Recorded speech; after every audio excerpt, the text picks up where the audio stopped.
Nalgonda municipality కార్యాలయంలో ఉద్రిక్త వాతావరణం చోటు చేసుకుంది. బీఆర్ఎస్ కాంగ్రెస్ పార్టీ శ్రేణులు ఘర్షణకు దిగాయి.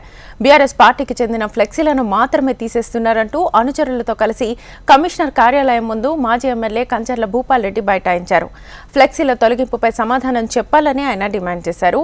అక్కడే ఉన్న మున్సిపల్ చైర్మన్ బుర్రి శ్రీనివాస్ రెడ్డి కలగజేసుకున్నారు. దీంతో మున్సిపల్ చైర్మన్ కి బీఆర్ఎస్ కార్యకర్తలకు మధ్య తోపులాట జరిగింది. పరిస్థితి ఉద్రిక్తంగా మారడంతో బీఆర్ఎస్ కార్యకర్తలను పోలీసులు అరెస్ట్ చేశారు. మాజీ ఎమ్మెల్యే కంచర్ల భూపాల్ రెడ్డిని సైతం పోలీసులు అరెస్ట్ చేస్తుండగా ఆయన స్పృహ తప్పి పడిపోయారు. ఇదే అంశానికి సంబంధించి ఫుల్ డీటెయిల్స్ మా ప్రతినిధి అశోక్ ఫోన్ లైన్ ద్వారా అందిస్తారు. అశోక్,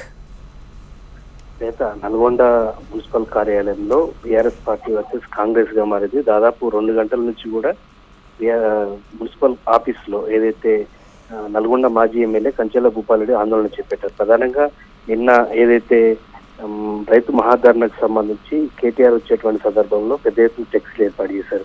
ఆ ఫ్లెక్సీలన్నింటినీ కూడా మున్సిపల్ సిబ్బంది తీసివేయడంతో కాంగ్రెస్ ఫ్లెక్సీలను ఉంచారు. బీఆర్ఎస్ పార్టీకి సంబంధించిన ఫ్లెక్సీలను ఎందుకు తీసేశారని చెప్పేసి మాజీ ఎమ్మెల్యే భూపాల్ రెడ్డి తన వర్గంతో కలిసి కమిషనర్ కార్యాలయం ముందు ధర్నాకు దిగారు. దాదాపు 2 గంటల పాటు నానా హంగామా జరిగింది. ఈ నేపథ్యంలో మున్సిపల్ చైర్మన్ కలుగజేసుకున్నారు. మున్సిపల్ చైర్మన్ కు బీఆర్ఎస్ పార్టీ కార్యకర్తల మధ్య తీవ్ర వాదోపవాదం, అలాగే బూతులు తిట్టుకున్న సందర్భం.